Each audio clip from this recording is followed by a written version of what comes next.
Salamlayıram hər birinizi yeni mövzu izahatından. Bugün sizinlə biz birlikdə Bizansın tarixi haqqında danışacağıq. Yadımıza salaq Qədim Roma İmperiyası. Eradan əvvəl, eramız daha doğrusu 395-ci il.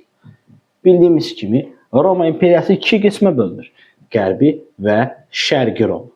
Şərqi Roma tarixdə digər adı ilə Bizans olaraq da tanınırdı. Beləliklə Roma İmperiyası 395-də iki yerə bölündü və beləliklə Bizans 395-ci ildə yarandı. Bizansın ərazisi 3 qitədə yerləşirdi. Afrika, Avropa və həmçinin Asiyada. Bundan başqa 4-7-ci əsrlər biz keçdiyimiz tarixdən xalqların böyük köçü olaraq tarixə düşüb.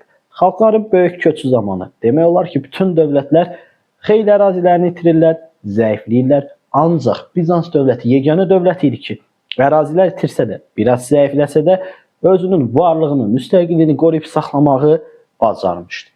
Bundan başqa Bizansın məşhur bir şəhəri var. Təbii ki, söhbət Konstantinopoldan gedir. Konstantinopol bildiyimiz kimi Bizans dövlətinin paytaxtıdır və Bizansın hökmdarı olan, daha doğrusu Romanın hökmdarlarından biri olan Konstantinin adı ilə bağlıdır. Konstantinopol şəhəri tarixə Qızıl Körpü ləqəbi ilə düşüb. Nəyə görə bura Qızıl Körpü deyilir? Çünki Bizansın paytaxtı yerləşdiyi mövqeyə görə Asiyadan Avropaya, Afrikadan Avropaya və həmçinin şərqdən qərbə, qərbdən şərqə böyük İpək ticarət yolunun əsas mərkəzində kəsişdiyi nöqtədə yerləşir. Və buna görə biz deyirik ki, Konstantinopol tarixdə Qızıl Körpü adlanır. Davam edək. Bundan başqa Bizansın ticarəti çox yüksək səviyyədə inkişaf eləmişdi. Xüsusilə də Bizansın zəngin şərq əyalətlərinə malik olması onun ticarətində, sənətkarlığında yüksəlişinə səbəb olubdur. Bizansın pulları demək olar bütün üç qitədə, həm Avropa, həm Asiya, həm Afrikada pul tədarükündə, alış-verişdə, ticarətdə, əmtəə mübadiləsində istifadə olunurdu. Bundan başqa Bizansın bu dövrdə bir digər adı şəhərlər ölkəsidir. Səbəb olaraq isə Bizansda bu dövrdə 1000-dən çox şəhər var.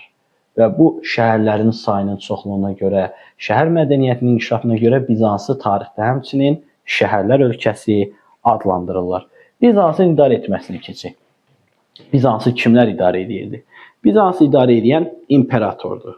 İmperator qeyri-məhdud səlahiyyətə malikdir və üstəgəl ordunun başçısıdır. Bundan başqa bütün xristianların başçısı sayılır və ölkədə əsas qanunun mənbəyi, həmçinin ölkənin baş hakimidir. Deməli, imperator qeyri-məhdud səlahiyyətlərə malik oldu. Bütün fəaliyyətlər buna aiddir. Ordu komandanlığı, məhkəmə başçılığı, bütün xristianların başçısı olmasını iddia edir həmçinin Bizans imperatorları. Davam edək. İmperatorlarımızdan danışmağa başladıqsa biz Bizansın ən məşhur imperatoru haqqında danışaq.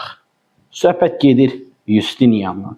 Justinian 527-565-ci illərdə hakimiyyətdə olub. Bunun hakimiyyətdə olduğu dövr Bizansın qızıl əsri adlanır. Diqqət, ifadələr çoxdur. Qızıl Körpü, Konstantinopol, şəhərlər ölkəsi, Bizans, qızıl əsr. Bizansın qızıl əsri Justinianın hakimiyyətdə olduğu dövr. Baxaq, Justinianın hakimiyyətdə olduğu dövründə nələr baş verir? Justinianın qızıl əsrin simvolu sizdən soruşularsa, siz deyirsiniz Müqəddəs Sofiya məbədi. Müqəddəs Sofiya məbədi hal-hazırda Konstantinopolda yerləşir və bu məbəd Justinian dövrünün qızıl əsrin əsas simvolikası idi. Bundan başqa Justiniandan bizə bugünə nə qalıb? Justinian məcəlləsi. Nədir Justinian məcəlləsi? Justinian məcəlləsi orta əsrlərdə Roma hüququnun əsas mənbəyi olubdur. Və bundan başqa biz burada vurğulayaq. Justinian məcəlləsi görün nələrdən bəhs edir. Birincisi, bütün xristian təbəələri irqindən asılı olmayaraq, yəni ola bilərsən ağ dərili və yaxud başqa dərili və yaxud başqa xalqdan ola bilərsən, Bulqar, Avar, nə bilim, Slavyan, Qot, German, Bizanslı, Yunanlı, fərqi yoxdur. Sən əgər xristiansansa və Bizans dövlətinin təbəəsisənsə, sən qanunlar qarşısında eyni hüquqa maliksən və sən xüsusi torpaq mülkiyyətinə də sahib ola bilərsən.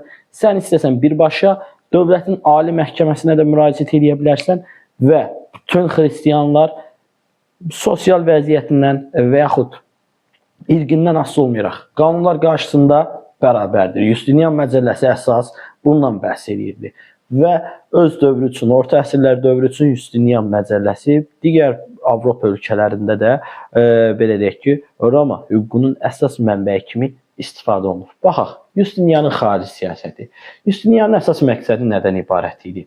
Qədim Roma imperiyasının sərhədlərini bərpa etmək istəyirdi o. Və bunun üçün nə edir? 1.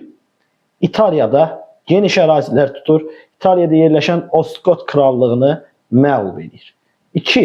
İspaniyanın cənub-şərqini ələ keçirir. 1. İtaliyada Ostkot krallığını tutdu. 2. İspaniyanın cənub-şərqini ələ keçirdi. 3. Şimali Afrikada Vandallarla mübarizə apardı. Tamam, Vandallarla da mübarizə aparsın.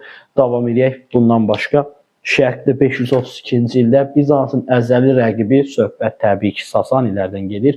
Onlarla sülh müqaviləsi bağlanmasına nail oldu və bu sülh müqaviləsi nəticəsində 100 illərdir davam edən Bizans-Sasani müharibəsi sona çatdı. Yəni bir növ tam şəkildə sona çatmır. Sadəcə olaraq, yəni Justinianın dövrü üçün Bizans-Roma müharibəsinə son qoyulur.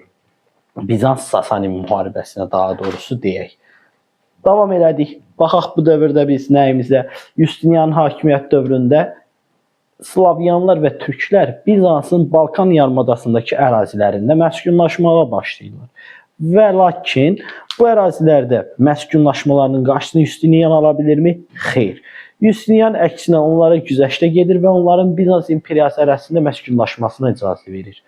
Və Justinianın ümumiyyətlə Bizans imperatorlarının ən böyük uğuru Bizansın ərazisində yerləşən digər tayfaların, onların Bizansın dövlət idarəçiliyinə təsirinin qarşısını almaları olmuşdur. Belə ki, Bizans ərazisində Qot tayfaları məskunlaşır.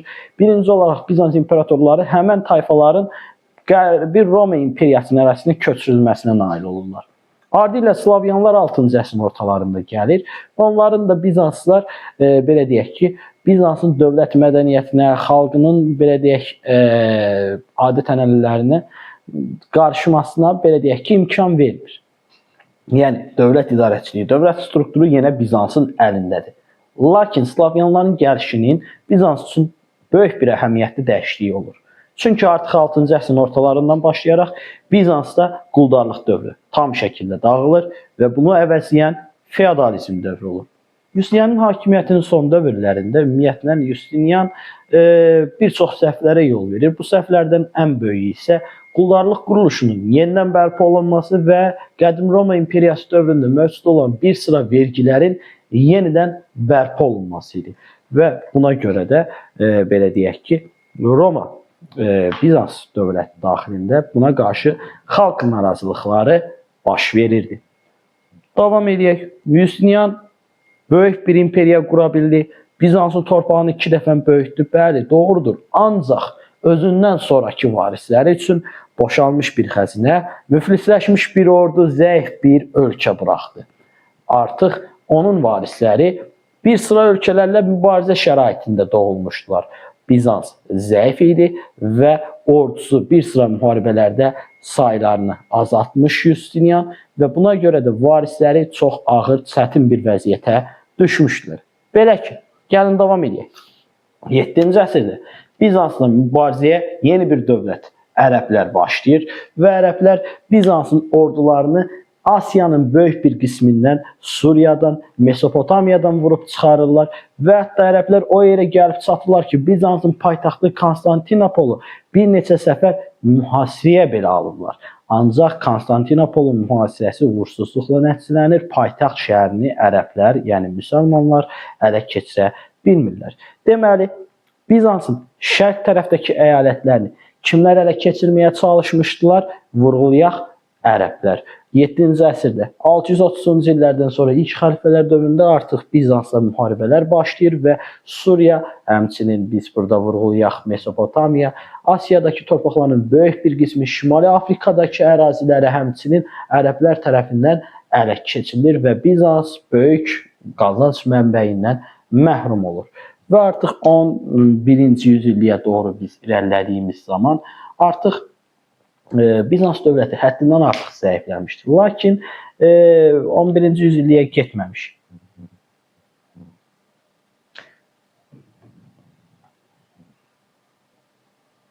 9-cu yüzillikdə nə baş verir? 9-cu yüzillikdə Bizans dövləti az da olsa, biraz da olsa 9-10-cu yüzilliyin kəsişməsində biraz nəfəsini dərə bilir. Səbəb isə artıq Ərəb xilafətinin parçalanması, həmçinin Bizansı dərin, belə deyək, süquta sövq edən digər bir dövlət olan Böyük Bulqar dövlətinin parçalanması. Bu iki ölkənin parçalanması nəticəsində Bizans biraz nəfəsini dərə bilir və yenidən Mesopotamiyanın yuxarı hissəsini, Suriyanın bəzi əyalətlərini, Kipr və Krit adalarını yenidən ələ keçirir. Deməli, Bizans yenidən özünə nə zaman gəldi? 9-10-cu əsrlərin qovşağında. Səbəb Ərəb xilafətinin parçalanması və həmçinin Böyük Bulqar dövlətinin zəifləməsi. Bundan istifadə edən Bizans dövləti Suriyanın bəzi əyalətləri, bundan başqa vurğuladıq Mesopotamiyanın yuxarı əyalətləri olsun, Kipr və Krit adalarını ələ keçirir. Lakin 11-ci yüzilliyə daxil olduğumuzda Bizanslı taxtaç uğrunda mübarizə güclənir.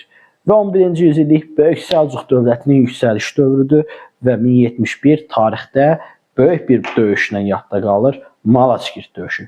Həmən Malazgirt döyüşündə Səlcuqlular Bizansın bütün ordularını məğlub edirlər Turan taktikası vasitəsilə və bu döyüş nəticəsində Bizans Kiçik Asiyada olan bütün torpaqlarını itirir.